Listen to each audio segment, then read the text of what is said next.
And Brian Kennedy is still in the House virtually, I'm very pleased to say. Brian is, of course, the chairman of the Committee on the Present Danger of China and a great leader in that space, as in many others, including the issue of the World Health Organization, which, thanks to, I think, again, the connivance of the Chinese Communist Party, which essentially controls that organization. As we discussed earlier in the program with Bill Walton, we're watching this administration ceding sovereignty, if it gets away with it, to this entity that is effectively just one of the other instruments of political warfare and economic warfare, for that matter, of the Chinese communists in their unrestricted warfare against us. Um, Brian, you've heard Michelle Bachmann, me, and others talking about this development.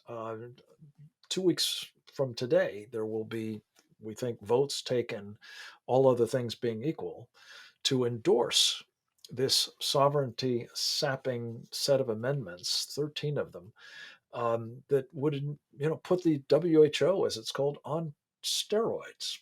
Your thoughts as to the advisability or inadvisability of that action? Well, this just seems like another piece of madness in this administration. The idea that we would hand over how we're going to govern our country when it comes to health issues to a global organization that is dominated, if not wholly run by the Communist Party of China. You know, again, there is no common sense here. It's just a bunch of nonsense. The idea that we would do that, but it does show the power of our government to do things under the radar without congressional approval right now. Ultimately, I think the Senate would have to ratify this. What I don't see are Republicans in the Senate or the Congress speaking out about such activities. Why isn't the great champions that we do have on the right out there on this channel, on Fox News, on CNN, and others, explaining just what is going on here and why it cannot be allowed to stand? The Biden administration is flying under the radar. They think they're going to put these amendments in that are going to then have the ability to shape the lives of Americans by a international organization like the WHO.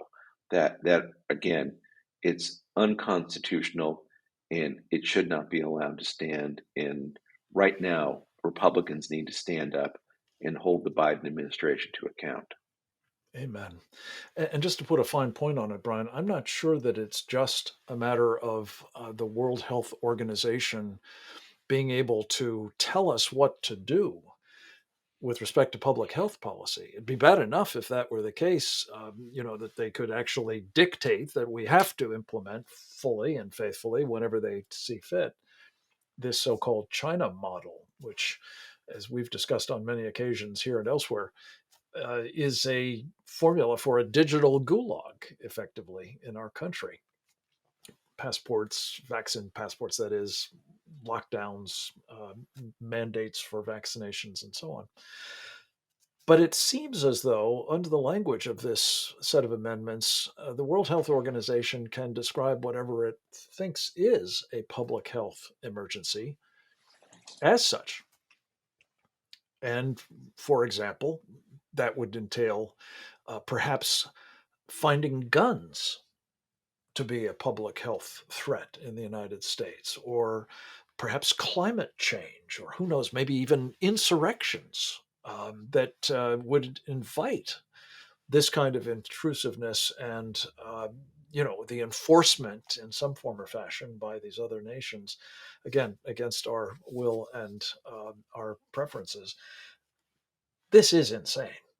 And it is outrageous that the administration has been trying to perpetrate this effectively, as you say, under the radar, Brian. And we appreciate your help in lighting it up and hopefully mobilizing opposition to it. Let me turn to one last thing. Another activity that you've been very engaged in, Brian, to your great credit, since the 2020 presidential election in particular has been election integrity. I believe you have actually seen this new film by Dinesh D'Souza and Catherine Engelbrecht entitled 2000 Mules. Um, Again, I talked about it a little bit with Bill, who has not yet Mhm. seen it. What are your thoughts about the case that it makes that all of these assertions that we have actually had the most secure election of all time, um, endlessly repeated by the press, among others, doesn't actually seem to be accurate? No, well, yeah, I think it's a very important movie, and I thought it was very, very well done. And Hmm. it's not trying to claim, I think, too much.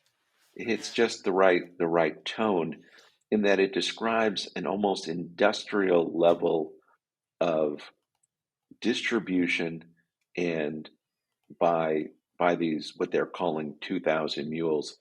These folks went around to all these drop boxes around the country. The average visit per drop box was 28. I think they're just averaging out, and the average number of ballots put in was 5. And in most of the places it was done, it was illegal to do so, illegal Hmm. to be paid to do so. And so they show this elaborate organization that will of human beings picking up ballots from nonprofits, and you don't know where the ballots came from. You don't know if they're real ballots or fake ballots, whether they were picked up by real human beings or they were just mass produced by someone else and then put into these drop boxes. And it shows these people after they put them in the drop box taking a picture of the drop box because they want to show what they've done because they're getting paid per ballot. Sometimes Yes. as much as $10 a ballot. And so it was a Wow. very good treatment. Again, not trying to claim the election was stolen, but this idea that there was no fraud is impossible. It's Impossible. unsustainable. Yeah. Right. Brian Kennedy, we have to leave it at that for the moment, but we're going to have you back on to discuss all of this in greater detail.